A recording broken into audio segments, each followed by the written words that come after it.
మార్కెట్లో ఏ కోర్స్ చేసినా రెండేళ్ల ముచ్చటే. కానీ ఏఐ అండ్ డేటా సైన్స్ నేర్చుకుంటే రాబోయే 10 ఏళ్ల వరకు మీ కెరియర్ కి తిరుగుండదు. అది ఒక్క ఇన్నోమాటిక్స్ తోనే సాధ్యం.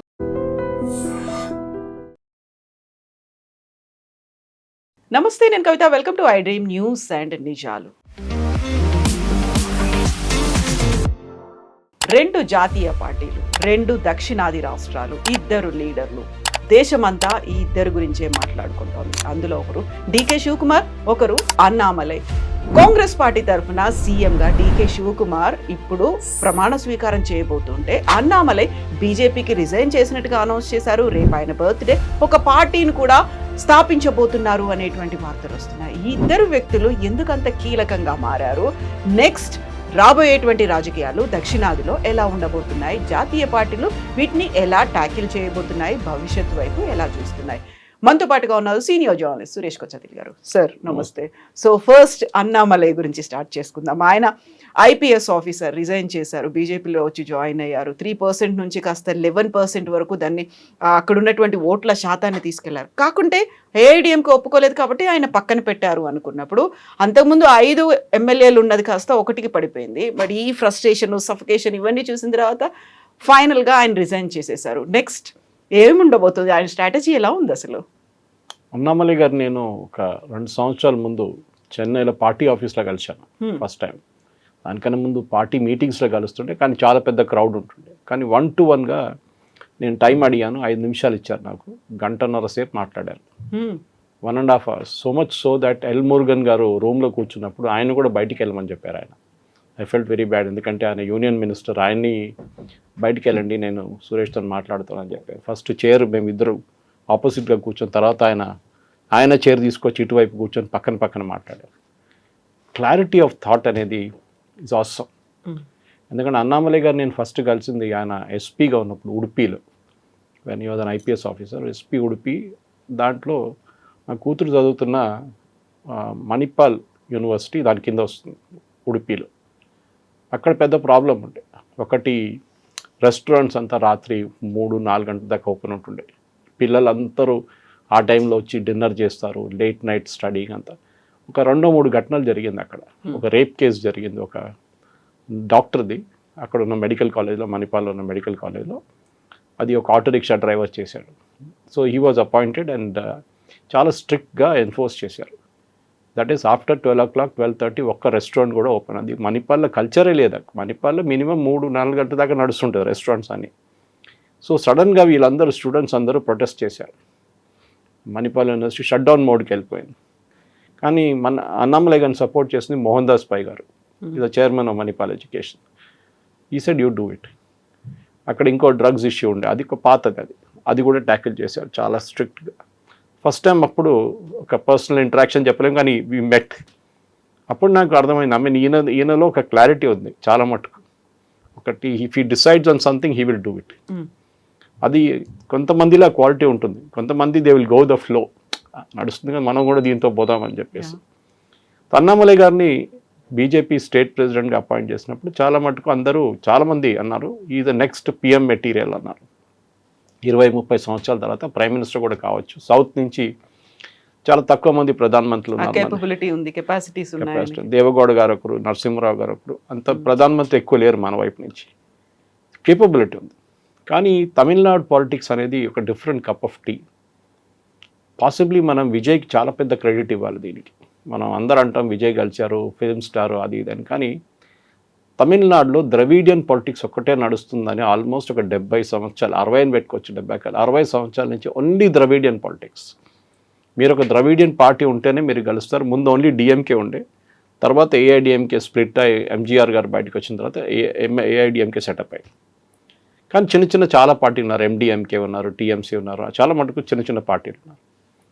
మనం గుర్తుపెట్టుకోవాలి, తమిళనాడులో మెయిన్ పార్టీ నుంచి బయటికి వచ్చి ఇంకొక పార్టీ పెట్టడం అనేది కొత్తది కాదు. మనం తమిళ్ మానిలా కాంగ్రెస్లో చూసాం. అది కరుప్పయ్య మూపనార్, పి చిదంబరం, వీళ్ళందరూ కాంగ్రెస్ నుంచి బయటకు వచ్చి కొత్త పార్టీ పెట్టారు. కోర్స్ తర్వాత చిదంబరం గారు కాంగ్రెస్కి వెళ్ళిపోయారు రిటర్న్. కానీ టీఎంసీ అనే పార్టీ ఇప్పుడు కూడా ఉంది అక్కడ, లేదని కాదు. డిఎంకే నుంచే కదా ఏఐడిఎంకే కూడా అది స్ప్లిట్ అయింది. బట్ నేషనల్ లెవెల్లో ఒక నేషనల్ పార్టీని స్ప్లిట్ చేయడం అనేది ఫస్ట్ టైం. ఆయన సొంత పార్టీ పెట్టుకున్నప్పుడు మన అన్నామలై గారు పెడుతున్నారు, పార్టీ పెట్టబోతున్నారు అంటున్నారు, అందరు సర్ప్రైజ్ అయ్యారు. ఎందుకు చేశారు మూపునార్ ఆ టైంలో? మూపునార్ గారు కూడా ప్రాబ్లం. అంజయ్ గారు రాజీవ్ గాంధీతో జరిగిన అదే ఇష్యూ బేగంపేట ఎయిర్పోర్ట్లో ఎన్టీ రామారావు గారు తెలుగు ఆత్మగౌరవం అని చెప్పి తెలుగుదేశం పార్టీ పెట్టిన రీజన్ అది. ఢిల్లీ నుంచి ముఖ్యమంత్రి డిసైడ్ చేస్తారు, ఎన్వెలప్ పేరు వేసి పంపిస్తారు, లేకుంటే తల మీద కుండ పెట్టుకొని పంపిస్తారు, ఇక్కడ వచ్చి కుండ వాళ్ళ కొట్టగానే ఈయన ముఖ్యమంత్రి అని తెలిసిపోతుంది. ఇది ఉండే ఒకటి ఆ ఫీలింగ్ ఉంది. ఇప్పుడు కూడా మీరు చూడండి, Revanth Reddy RSS ABVP background, పార్టీలో వచ్చి ఎన్ని సంవత్సరాలు అయింది, కాంగ్రెస్లో వచ్చి హార్డ్లీ ఎనీ టైం. ఈ పార్టీలో 20, 30, 40 సంవత్సరాల నుంచి పనిచేసిన హనుమంతరావు లాంటి వాళ్ళు చాలామంది ఉన్నారు దీంట్లో. అట్లాంటి వాళ్ళని అందరిని పక్కన పెట్టి రేవంత్ రెడ్డిని ముఖ్యమంత్రి చేశారు. ఎందుకు? రేవంత్ రెడ్డి పార్టీ వైపు నుంచి చాలా గట్టి పోటీ ఇచ్చి కేసీఆర్ వ్యతిరేకంగా పోరాటం చేసి అరెస్ట్ చేశారు, ఆయన మీద చర్యలు జరిగింది, అన్నీ జరిగింది, గెలిచారు ఎలక్షన్. ఇదే థింగ్ మీరు సువేందు అధికారులు చూస్తారు. మమతా బెనర్జీ రైట్ హ్యాండ్ ఉన్న మనిషి టీఎంసీని రాజీనామా చేసి 5 సంవత్సరాల ముందు బీజేపీలో వచ్చారు 2020లో. 2020లో వచ్చిన సువేందు అధికారి 2026లో వెస్ట్ బెంగాల్ ముఖ్యమంత్రి అయ్యారు, బీజేపీ ముఖ్యమంత్రి. అప్పుడు మీరు ఒక ప్యాటర్న్ చూస్తున్నారు. హిమంత విశ్వ శర్మ అస్సాం బీజేపీలో కాంగ్రెస్ నుంచి వచ్చారు, వచ్చి ఏమయ్యారు, ఆయన ఇప్పుడు బీజేపీ టాలెస్ట్ లీడర్ నార్త్ ఈస్ట్లో. సో లీడర్షిప్ అనేది రేవంత్ రెడ్డి ఉండొచ్చు, ఏబీవీపీ, ఆర్ఎస్ఎస్, టీడీపీ, తర్వాత ఇప్పుడు కాంగ్రెస్. హిమంత విశ్వ Sharma Congress to BJP, same with Suvendu అధికారి టీఎంసీ టు బీజేపీ. అన్నామలై ఎందుకు వద్దండి? అన్నామలై అదే బీజేపీ నుంచి బయటకు ఎందుకు వచ్చాడు? మిగతా వాళ్ళందరూ బీజేపీలో జాయిన్ అయ్యారు. కరెక్ట్, ఇది రీజన్ అది. ఎందుకంటే అన్నామలై బీజేపీలో వచ్చినప్పుడు ఆయనకు ఒక విజన్ ఉండే. తమిళనాడులో ఆయన ఒక పెద్ద పాదయాత్ర చేశారు, మీకు గుర్తుంటుంది. అవును. ఆయన ఏం చేశారంటే బీజేపీలో పెద్ద వీక్నెస్ తమిళనాడులో ఒకటి యాంటీ హిందీ యాటిట్యూడ్ ఒకటి ఉంది అక్కడ. ఇప్పుడు కాదు, 60 నుంచి ఉంది, 1960s. అన్నామలై గారు వచ్చినప్పుడు ఫస్ట్ ఏం రియలైజ్ అయ్యారంటే అక్కడ బూత్లో కూర్చొని ఎవరు లేరు తమిళనాడులో.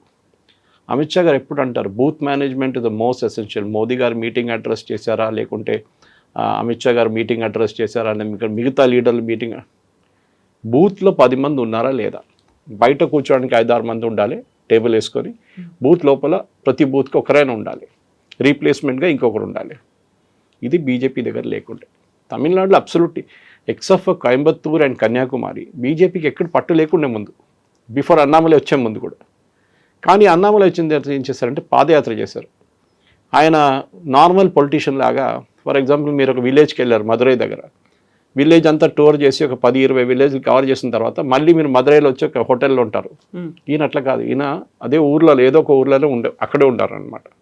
సో ఒక కనెక్ట్ ఎస్టాబ్లిష్ అయింది కాడర్స్తో, వాళ్ళు ఎక్సైట్ అయిపోయారు. అదే ఎక్సైట్మెంట్ మీరు విజయ్ వచ్చినప్పుడు చూశారు. ఆఫ్కోర్స్ ఆయన ఒక ఫిలిం స్టార్, కానీ అన్నామలై కూడా ఫిలిం స్టార్ కన్నా తక్కువ కాదు. ఆయనకు ఒక ఆరా ఉండే ఆయనకి. నాకు గుర్తుంది ఒకసారి BJP national executive committee meeting నడిచింది ఇక్కడ హైదరాబాద్లో 2 సంవత్సరాల ముందు. శంషాబాద్ ఎయిర్పోర్ట్లో ఒక రిసెప్షన్ పెట్టారు కమిటీ, వీళ్ళందరినీ రిసీవ్ చేయడానికి ఒక పెద్ద సెటప్ చేశారు అక్కడ, ఒక హోటల్ లాగా, చిన్న హోటల్ లాగా. అదే రిసెప్షన్ ఇన్కమింగ్ ఫ్లోర్లో అన్నామలై గారు వచ్చినప్పుడు మిగతా అందరూ వచ్చిన షేక్ హ్యాండ్ చేసి బొక్కే ఇచ్చి తీసుకెళ్ళటం. అన్నామలైని క్రౌడ్, యంగ్ క్రౌడ్ అక్కడి నుంచి ఆయన వాళ్ళ భుజం మీద ఎత్తుకెళ్ళారు బయటికి. What is the difference? అది నేను మిగతా ఎవరి దాంట్లో చూడలేదు. ఒక స్టార్ కేపబిలిటీ ఉంది ఆయనకి.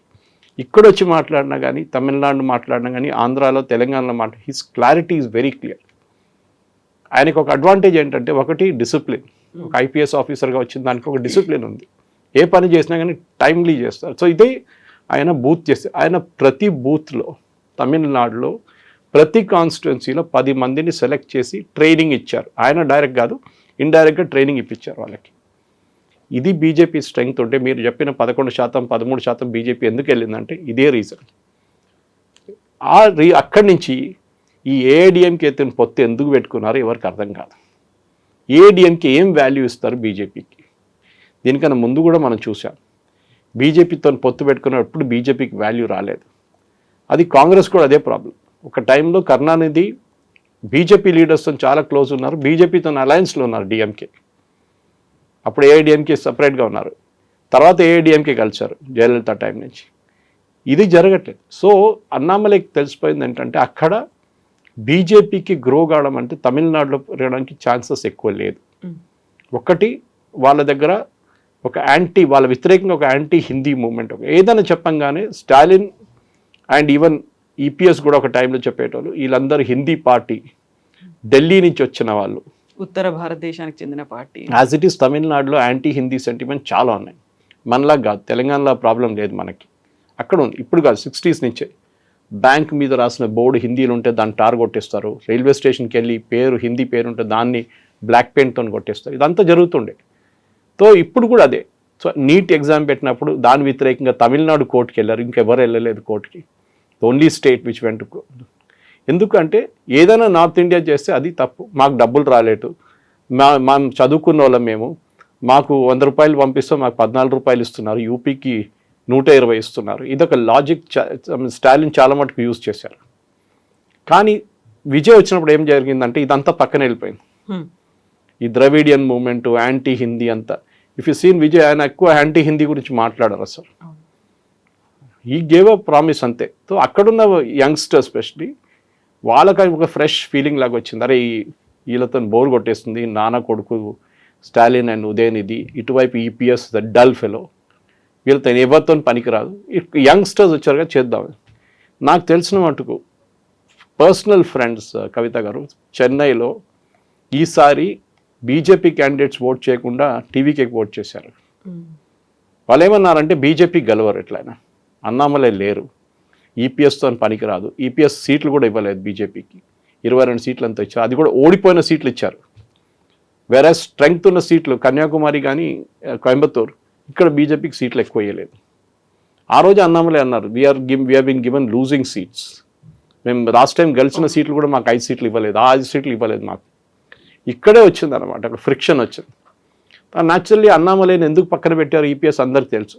అన్నామలైకి ఒక స్టార్ వాల్యూ ఉంది, అన్నామలై నాకన్నా షైన్ చేస్తాడని ఈపీఎస్కి ఎప్పుడు భయం ఉండే. మీకు గుర్తుంటుంది, ఒక ర్యాలీ ఉండే మరీనాలో ఒక 3 సంవత్సరాల ముందు మోదీ గారు అడ్రస్ చేశారు. ఆ ర్యాలీలో ఈపీఎస్ ఉన్నారు, మోదీ ఉన్నారు, అన్నామలై ఉన్నారు, ఇంకా చాలామంది లీడర్స్ ఉన్నారు, తమిళనాడు బీజేపీ ఏఐడిఎంకే నుంచి అందరు మాట్లాడారు. కానీ దాని తర్వాత అన్నామలై మాట్లాడతారని కానీ మొత్తం క్రౌడ్ వర్కప్ అయిపోయారు. అప్పుడే మోదీ గారు ఎంటర్ అయ్యారు. ఆ టైంలోనే ఆయన చూసి ఆయన ఫేస్ మీద ఒక రియాక్షన్ ఉండే, ఇదేంట్రా అని చెప్పేసి. ఆయన అనుకున్నాడు ఫస్ట్ ఆయన్ని వెల్కమ్ చేస్తున్నాను అనుకోండి, కాదు అన్నామలైకి స్పీచ్ కోసం వెయిట్ చేస్తున్నాను అనమాట. యూజువల్లీ ప్యాటర్న్ ఎట్లా ఉంటుందంటే ఎలక్షన్ ర్యాలీస్లో కానీ దేంట్లోనే కానీ మోదీ గారు రాగానే ఆయన మాట్లాడతారు. అప్పుడు దాకా మిగతా అందరూ ఫినిష్ చేసేస్తారు వాళ్ళ స్పీచెస్. కరెక్ట్, ఆయన వచ్చి ఆ 10 నిమిషాలు మాట్లాడి ఆయన వెళ్ళిపోతారు. ప్రధానమంత్రి గారు అంత టైం ఉంటుంది. ఆ రోజు అన్నామలై 15 నిమిషాలు మాట్లాడి మోదీ గారు కూర్చొని వింటున్నారు. అది కూడా తమిళ్లో చెప్పారు, ఆయన తమిళ్లో మాట్లాడారు అన్నామలై. ఇది అన్నామలై దగ్గర ఉన్న ఒక positive image. Non corrupt, absolutely చాలా ఆనెస్ట్ మనిషి, 10 పైసలు in fact IPS I don't think is getting the pension also. వాళ్ళకి మినిమం 20-25 years సర్వ్ చేయాల్సి వస్తుంది పెన్షన్ రావడానికి కూడా, అది కూడా లేదు. కానీ ఆయనకు ఏంటంటే ఇప్పుడు ఒక ఫీలింగ్ వచ్చింది, నేను ఈ బీజేపీ పేరు పెట్టి ఓట్లు తెచ్చుకోలేను తమిళనాడులో. ఓకే, ఒకటి తమిళనాడు లోకల్ పాలిటిక్స్, బీజేపీలో ఉన్న నేతలు వీళ్ళెవరిని అన్నామలైని పైకి రానియరు. రెండవది బీజేపీ పేరు పెట్టి నేను ఓట్లు అడగలేను తమిళనాడులో. So I have to go a new route. What is that route మనకు తెలియదు. ఇప్పుడు నిన్న అమిత్ షా గారిని కలిశారు, అమిత్ షా గారు ఉండమన్నారంట. సో నిన్న ఈవినింగ్ రిటర్న్ రావాలండే కానీ క్యాన్సిల్ చేసి ఇవాళ ఉంటున్నారు. నైనా నాగేంద్రని పిలిపించారు, ఆయన ట్రివాండ్రంలో ఉన్నారు, ఆయన నిన్న రాత్రి చేరుకున్నారు ఢిల్లీకి. ఆయన దగ్గర రాజీనామా చేసి అధ్యక్ష పదవిని I don't think you should take it. నా ఒపీనియన్ అది. ఎందుకంటే డిఫరెన్స్ ఏం లేదు. ఓకే, ఆయన పార్టీ క్యాడర్ని ఎంతూస్ చేస్తారు మళ్ళీ ఇదంతా, కానీ అప్పుడు కూడా యాంటీ హిందీ ఫీలింగ్ ఉంటుంది ఒకటి.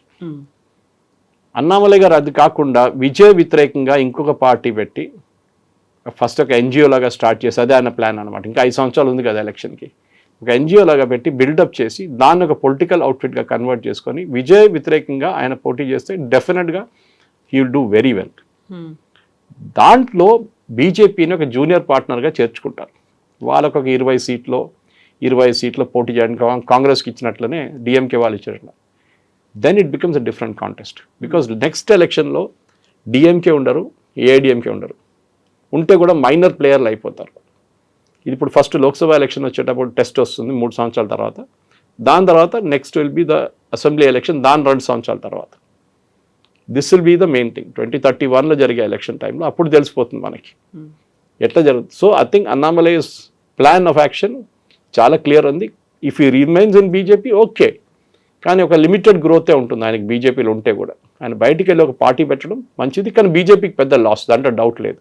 తమిళనాడులో బీజేపీకి లీడర్స్ అని ఎవరు లేరు. ఒకసారి తమిళిసై సౌందరరాజన్ పెట్టారు, షీఈస్ ఒక లీడర్షిప్ మెటీరియల్ కాదు ఆమె. నయనన్ నాగేందర్ పెట్టారు, హీఈస్ అబ్సల్యూట్లీ యూస్లెస్.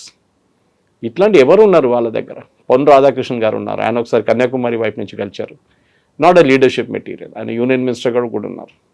తమిళనాడులో బీజేపీ దగ్గర ఎవరు లేరు, ఎందుకంటే తమిళ్ పాలిటిక్స్ అనగానే కరిష్మా మీద నడుస్తుంది. ఎంజి రామచంద్రన్, జయలలిత, కరుణానిధి కూడా for example, you can take him also as a star. ఇట్లాంటి ఇప్పుడు విజయ్, ఇట్లాంటి ఒక కరిష్మా మీద నడుస్తున్న పార్టీ అన్నమాట. స్టాలిన్ కూడా ఒకటేసారి గెలిచారు ఈసారి, అంతే, ఈ డెంట్ విన్ రిపీట్. కానీ ఎంజీఆర్ గారు వచ్చినప్పుడు ఆ ఒక వేవ్ అండ్ అక్కడ చూడండి చాలా క్లియర్ అవుతారు. Very surprisingly MGR is not a Tamilian, అవును, ఆయన మలయాళీ, సిలోర్ నుంచి వచ్చిన మలయాళీ. Jayalalitha is a Kannadiga. కరుణానిధి అందరు చెప్తారు గుంటూరు నుంచి వచ్చిన మనిషి అని చెప్తారు, నాకు I really don't know, but చాలా మంది చెప్పారు నా దగ్గర. తమిళ్లో ప్రాబ్లం లేదు, కానీ వాళ్ళకి నార్త్ ఇండియన్ అనగానే ఇంకేదో ప్రాబ్లం వచ్చేస్తుంది వాళ్ళకి. హిందీ అనగానే no no no no Hindi నై, ఇది ప్రాబ్లం. సో అది ఓవర్కమ్ చేయడానికి బహుశా ఒక స్ట్రాటజీ ఉండొచ్చని నేను అనుకుంటున్నాను. అండ్ గతంలో జరిగిన ఎన్నికల్లో కూడా అన్నామలైని రసమలై అన్నారు, ఆయన బాగా ప్రొవోక్ చేశారు, పోక్ చేసినటువంటి పరిస్థితి. ఆ తర్వాత ఈయన అధ్యక్షుడి నుంచి మార్చిన తర్వాత రాజ్యసభకు పంపిస్తారు అనుకున్నారు, అవి జరగలేదు. బట్ ఇప్పుడు ఈయన ఒక డెసిషన్ తీసుకున్న తర్వాత ఆల్రెడీ ఉన్నటువంటి ద్రవిడ సిద్ధాంతాన్ని కాదనే విజయ్కి కట్టబెట్టారు. ఇప్పుడు ఆ రెండింటినీ కాదని విజయ్ ఒకటి ఫాలో అవుతున్నాయి, రెండింటినీ కాదని ఇంకొక సరికొత్త ఎజెండా, ఎంత యూత్ అనుకున్నప్పటికీ యూత్లో కూడా స్ప్లిట్ అనేది తీసుకోవాలి. ఏ ఎజెండాతో ముందుకెళ్తారు? మళ్ళీ యాంటీ హిందీ అంటారా? ఇప్పుడు ఆల్రెడీ 3 లాంగ్వేజ్ సిబిఎస్లో పెడుతున్నారంటేనే దాన్ని వ్యతిరేకించారు అంటేనే అక్కడ మళ్ళీ ఆయన లాంగ్వేజ్లనే ఎత్తుకున్నారు అనిపిస్తుంది. నెక్స్ట్ ఏ ఎజెండా, ఏ స్ట్రాటజీతో ముందుకెళ్తారు? ఒక క్వశ్చన్ మార్క్, ఒక ఛాలెంజ్ లాగే ఉంటుంది కదా. అన్నామలై గారు దీనికన్నా ముందు కూడా బీజేపీలో జాయిన్ చేసే ముందు కూడా ఆయనకు ఒక ఎన్జిఓ ఉండే, విలేజ్ బేస్డ్ ఎన్జిఓ. అంటే అక్కడున్న యంగ్స్టర్స్ని రూరల్ ఎన్వైరన్మెంట్లో అక్కడ ఎంటర్‌ప్రెన్యూర్స్గా క్రియేట్ చేయడం. ఎందుకంటే he studied from PSG college of technology Coimbatore, so is engineer by profession technically. So అట్లాంటి మనిషి ఒక ఆయనకి హీ హాజ్ అ నాలెడ్జ్ చేయడానికి ఇదంతా రూరల్ ఆయనకి రూరల్ అంటే చాలా ఇష్టం. ఆయన అన్నారు, నేను పాలిటిక్స్లో లేకుండా నేను అగ్రికల్చర్ చేస్తాను, మా ఫాదర్ వాళ్ళందరూ ఒక ఫార్మింగ్ కమ్యూనిటీ నుంచి వస్తారు వాళ్ళు, సో రైతుగా ఉండి నేను అదే పని చేస్తాను అని చెప్పారు. సో బహుశా ఆయన అదే ఎన్జిఓని రివైవ్ చేస్తారేమో మళ్ళీ ఇంకోసారి, రివైవ్ చేసి అక్కడి నుంచి ఒక పొలిటికల్ అవుట్ఫిట్గా మార్చుకుంటారు. ఎస్, మొన్న జరిగినప్పుడు 3 లాంగ్వేజ్ పాలసీ గురించి మాట్లాడను, అన్నామలై క్రిటిసైజ్ చేసి చాలామంది ఇదేంటి అన్నామలై క్రిటిసైజ్ చేస్తున్నారు, మోదీ గవర్నమెంట్ తీసుకొచ్చిన పద్ధతి కదా. తమిళనాడులో అది పనికొస్తుంది. తమిళనాడులో మీరు సపోర్ట్ చేశారనుకోండి ఆ పాలసీని, దెన్ మీ పొలిటికల్ ఫ్యూచర్ లేదు అక్కడ. ఇది మనం చూసుకుంటూ వస్తున్నది. అఫ్కోర్స్ దాంట్లో ఒక మిస్అండర్స్టాండింగ్ ఉంది ఆ 3 లాంగ్వేజ్ పాలసీలో. అది యాక్చువల్ తమిళ్కి బెనిఫిషియల్, కానీ అక్కడున్న పొలిటీషియన్స్ అట్లా చూడరు కదా. వాళ్ళు దాని నుంచి ఏమైనా మోదీ తీసుకొచ్చారు కదా పద్ధతి, సో దీన్ని వ్యతిరేకించాలి, అదొక పాలసీ. కానీ నాకు అన్నిటికంటే ఎలక్షన్లు ఏం నచ్చిందంటే ఒక విజయ్ గెలిచారు అదొకటి, కానీ ద్రవిడియన్ మూమెంట్, ఇప్పుడు దాకా మనం అనుకున్న ద్రవిడియన్ మూమెంట్ని ఎవరు ముట్టలేరు. It's a part of Tamil culture అనుకున్నాం. ఈవి రామస్వామి నాయక టైం నుంచి అన్నాదురై కరుణానిధి స్టాలిన్, ఇది నడుస్తుంటే వస్తుంది. అది in between Jayalalitha and MGR also వాళ్ళు they kept that thing, Dravidian politics, all India Dravidam ఉండేట కడహం. సో అది ఉంది, వాళ్ళు ద్రవిడ ఉండేట కడహం అని ఉంది. సో డెఫినెట్గా ఐ థింక్ అన్నామలై గారికి ఇప్పుడు ఆ పొలిటిక్స్ ఎట్లా ఆడాలని అర్థమైపోయింది. బహుశా ఆయన ఫస్ట్ టైం పార్టీకి వచ్చినప్పుడు, ఆయన గ్రీన్ హార్న్గా ఉన్నప్పుడు పాలిటిక్స్ అనేది ఎట్లా ఆడాలని ఆయనకు అర్థం కాలేదు. ఇప్పుడు ఆయన అర్థం చేసుకున్నారు. ఎస్, తమిళ్లో ఉన్నప్పుడు తమిళనాడు లాగా మాట్లాడారు, ఇంగ్లీష్లో చెప్తారు when you are in Rome do as the Romans do అని. దిస్ ఎగ్జాక్ట్లీ ఇప్పుడు అదే చేస్తున్నారు. అండ్ చూద్దాం, మనం ఇంకా డిసైడ్ కాలేదు. As we are recording this program మనకు తెలియదు బహుశా ఏం డిస్కషన్ జరగబోతుందో. సాయంత్రం దాకా రిజైన్ చేస్తారా, లేకుంటే ఆయన మళ్ళీ ఉండిపోతారా పార్టీలో, ఏంగైనా కానీ ఐ థింక్ బీజేపీ ఆయన్ని ఒకసారి రికగ్నైజ్ చేస్తే ఆయన్ని అక్కడ ఉంచండి, మళ్ళీ యూజ్లెస్ లీడర్స్ని తీసుకురాకండి. నయనార్ నాగేంద్రను, తమిళిసై సౌందరరాజన్ అబ్సల్యూట్లీ యూస్లెస్. కావాలంటే ఇంకా కొంతమంది యంగ్స్టర్స్ని తీసుకురండి పార్టీలో. కేరళలో చూడండి, ఏకే యాంటనీ కొడుకు బీజేపీలో ఉన్నారు, Antony young leader from the Christian community బీజేపీలో ఉన్నారు. ఇప్పుడు అడగొచ్చు వీళ్ళందరూ క్రిస్టియన్ బీజేపీలో ఏం చేస్తున్నారు కేరళని? They are building the next generation. ఇప్పుడు కాకపోతే 20 సంవత్సరాల తర్వాత వీళ్ళు లీడర్గా తయారవుతారు. సువేందు అధికారి, హిమంత బిశ్వ శర్మ, యోగి ఆదిత్యనాథ్, దేవేంద్ర ఫడ్నవీస్ వీళ్ళందరూ బీజేపీలో నెక్స్ట్ జనరేషన్ లీడర్స్. దాంతో ఇంకో పేరు కూడా మనం యాడ్ చేసుకోవచ్చు, అన్నామలై. ఇప్పుడు కర్ణాటక కాంగ్రెస్ డికే శివకుమార్ ఈ రోజు స్వేరింగ్ ఇన్ సెరమనీ అవుతోంది. ముఖ్యమంత్రిగా బాధ్యతలు స్వీకరిస్తారు. 2.5 ఏళ్ల పాటు ఫస్ట్ అనుకున్నారా అనుకోలేదా అఫీషియల్ గా బయటికి రాకపోయినప్పటికీ కూడా సిద్ధరామయ్య ఆయన రిజైన్ చేశారు, డికే శివకుమార్ వస్తున్నారు. నెక్స్ట్ టార్గెట్ అంతా కూడా మళ్ళీ కర్ణాటకని గెయిన్ చేసుకోవాలి అనేది ఒక కాంగ్రెస్ ది ఉంటుంది. దానికి తగ్గట్టుగా డికే శివకుమార్ వర్క్ చేస్తారా? ఒక డెడికేటెడ్ కార్యకర్తగా ఉన్నాడు, డెడికేటెడ్ లీడర్ గానే వర్క్ చేశాడు, అందరినీ కలుపుకున్నాడు అండ్ ఫైనాన్షియల్ గా కూడా బాగా హెల్ప్ సర్న్ఫుల్ చేసి అలాంటి పర్సన్ ఇప్పుడు సీఎం అవుతున్నారు అంటే ఎలా ఉండబోతుంది కాంగ్రెస్కి? అక్కడ కాంగ్రెస్కి ఏ ప్రాబ్లం వచ్చిందంటే ఒకటి క్యాస్ట్ పాలిటిక్స్, అది కర్ణాటకలో ఉంది, మన ఆంధ్ర వైపు ఉంది, తెలంగాణలో అంత లేదనుకోండి. కానీ తమిళనాడు కేరళలో అంత caste is not a big equation. Vokkaliga Lingayat వీళ్ళిద్దరు నడిమిట్లోనే ముఖ్యమంత్రి పొజిషన్ వేరీ అవుతుంది. నిజలింగప్ప గారి టైం నుంచి దేవరాజర్స్ బ్యాక్వర్డ్ క్లాస్ మినిస్టర్ వచ్చినప్పటికీ నడిమిట్లో చాలా మటుకట్టు జరిగింది. Ramakrishna Hegde possibly the only non BJP ఆ టైంలో ఉన్న నాన్ కాంగ్రెస్ ముఖ్యమంత్రి గారు వచ్చారు ఆయన. కర్ణాటకలో మీకు తెలిసిన 3 ముఖ్యమంత్రులే కంప్లీట్ చేశారు. ఒకటి దేవరాజర్స్ కానీ, నిజలింగప్ప కానీ, దాని మన సిద్ధరామయ్య గారు ఫస్ట్ టర్మ్ 2013-2018 36 ముఖ్యమంత్రులు ఉన్నారు ఇప్పుడు దాకా కర్ణాటకలో. సో కర్ణాటకలో ముఖ్యమంత్రిగా తక్కువ లేదు. ఓకే, ఎవ్రీ 2-3 ఇయర్స్ ముఖ్యమంత్రి మారుతారు అక్కడ.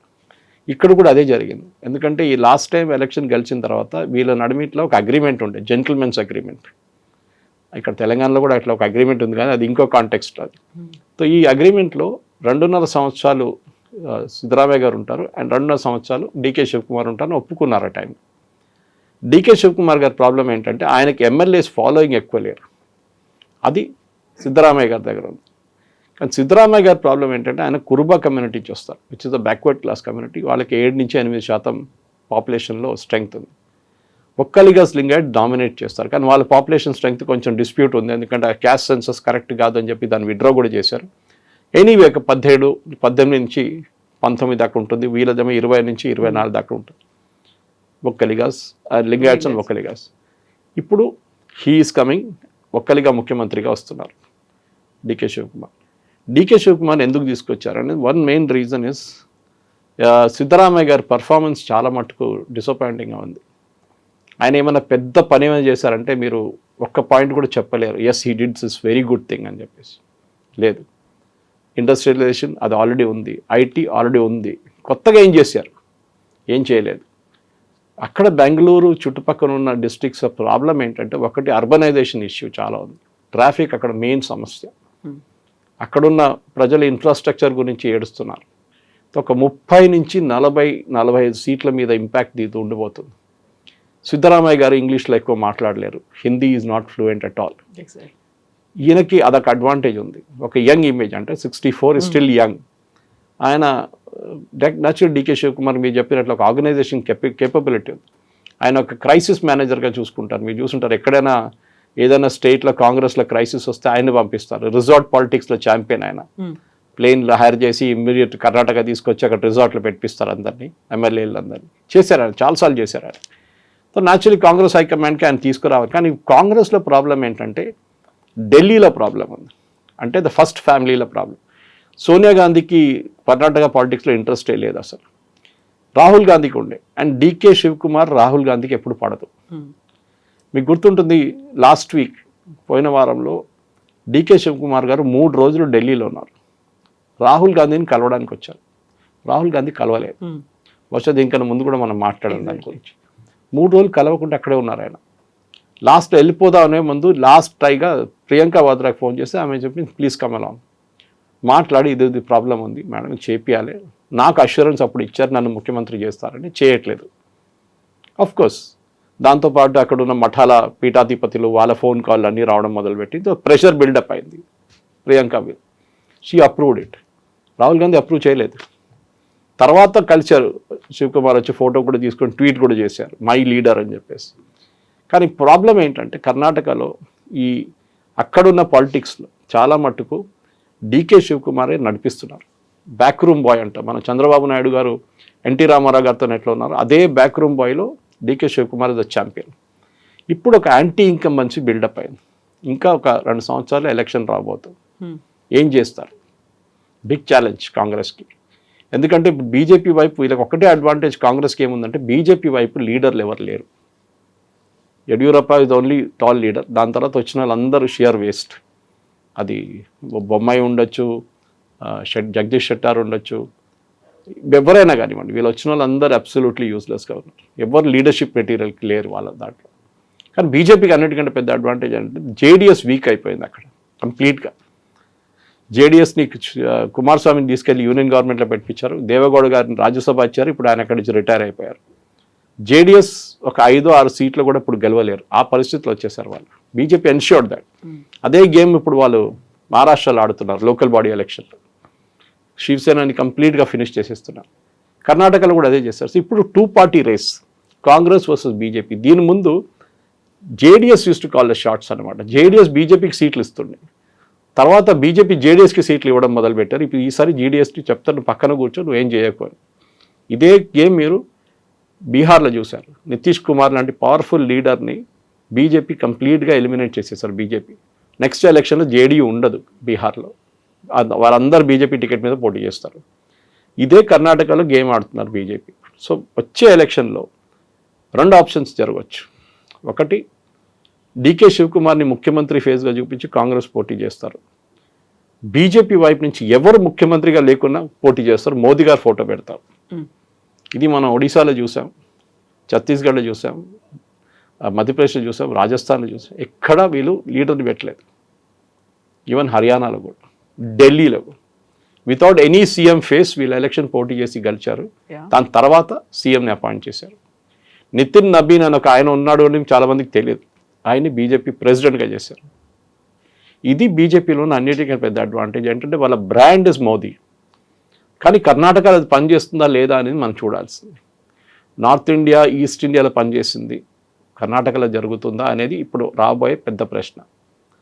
కాంగ్రెస్కి ఉన్న పెద్ద ప్రాబ్లం అక్కడ లింగాయత్ కమ్యూనిటీ వాళ్ళు ఏం చేస్తారు, ఇప్పుడు ఎలా కంపెన్సేట్ చేయాలి, పాసిఫై ఎలా చేయాలి, వాళ్ళ దానికి ఎవరైనా ఉప ముఖ్యమంత్రి చేస్తారా, ఖర్గే ఫ్యామిలీని ఏం చేస్తారు, బ్యాక్వర్డ్ క్లాస్ నుంచి మళ్ళీ ఎవరినైనా తీసుకురావంటే ప్రియాంక్ ఖర్గేని డిప్యూటీ సీఎం చేస్తారా.